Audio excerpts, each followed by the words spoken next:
Hello po mga kabarya, ito po tayo mga kabarya, nagbabalik sa ating channel mga kabarya. So mayroon tayong barya sa harap natin, no? Ito po ay dapat yung hawakan na barya mga kabarya, no? Yung ating 1 piso 2015 mga kabarya, ito po ay pros mga kabarya, no?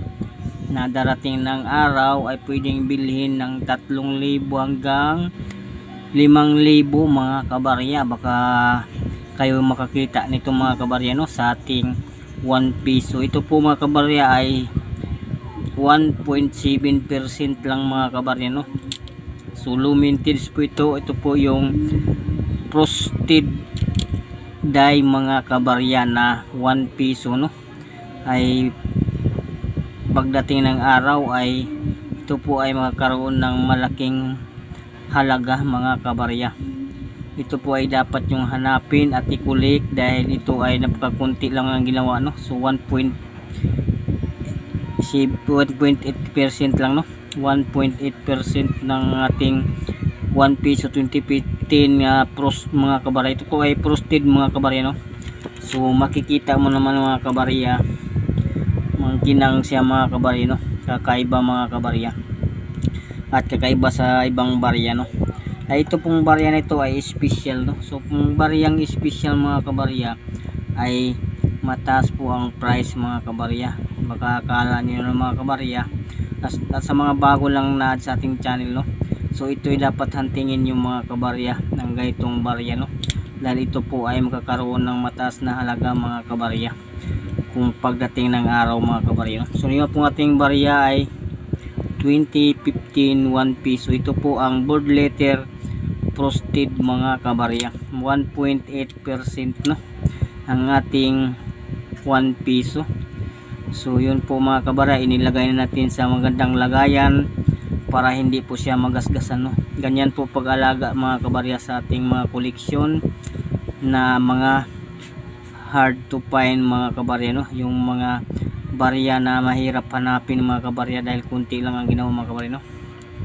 Sa ating mga bago lang na add sa ating channel, no? So ito itutukan yung mga kabarya dahil ito po ay magkakaroon ng mataas na halaga pagdating ng araw mga kabarya, na baka ikaw ay dumaan sa inyong mga kamay ito dahil nag-circulate pa ito mga kabarya, maaari pa kayong makakuha nito, no?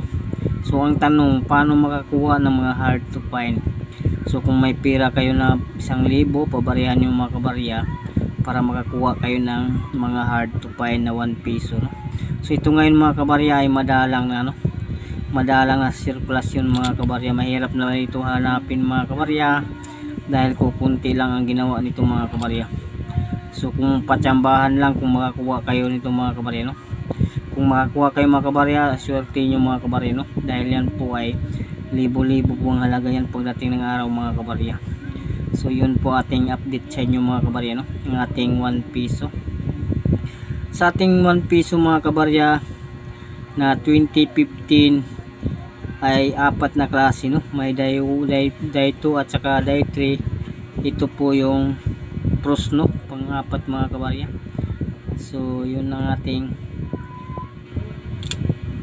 tutukan mga kabarya pagdating ng araw nito mga kabarya, no? So ito ay valuable na barya ito mga kabarya.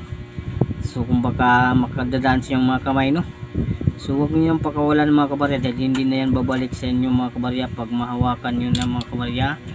Tapos pakawalan nyo pa, magsisi kayo sa bandang huli mga kabarya dahil yan po ay tataas ang price yan po dating ng araw dahil 1.8% lang ang ating barya 1 piso 2015 pros po ito mga kabarya, no? So ito po ay special na barya, ginawa lang po ito sa mga BSP para makahawak naman yung mga tao, no? Na mga barya na may added value mga kabarya, no? So sa mga walang alam mga kabarya, akala ito ay piso lang, no? Sa tingin nila ay piso lang, pero ito ay may added value dahil 1.8% lang mga ka-hunters. Kaya kung makakita kayo nito, huwag mo nang palabas, i-keep mo na mga ka-hunters. So yun po ang ating update ngayon sa inyo mga ka-hunters, no? At sa mga baguhan dyan, ugaliin nyo mag-subscribe. Marami pa tayong barya na dapat nyong hawakan no mga kabarya. So ating i-content yun para alam nyo mga kabarya no, yung mga dapat yung hawakan na barya. So yun lang po ang ating update ngayon mga kabarya no. Ako ay nagpapaalam na sa inyo. Shout out sa inyo lahat. Thank you for watching no. Lalo sa ating kay YouTuber, shout out sa inyo lahat. Maraming salamat sa inyong pagpanood at pag-comment. Ugaliin nyo pag-subscribe at i-like nyo, i-share nyo sa mga friend nyo mga kabarya. Mag-subscribe ka para palagi kang updated sa ating barya na hanapin sa kolektor no. Para mayroon kang gabay sa inyong panguliksyon ay mag-subscribe mga kabarya. So yun, salamat sa inyong pag-ano. Paalam na sa inyong mga kabarya na po ay out na po mga kabarya no.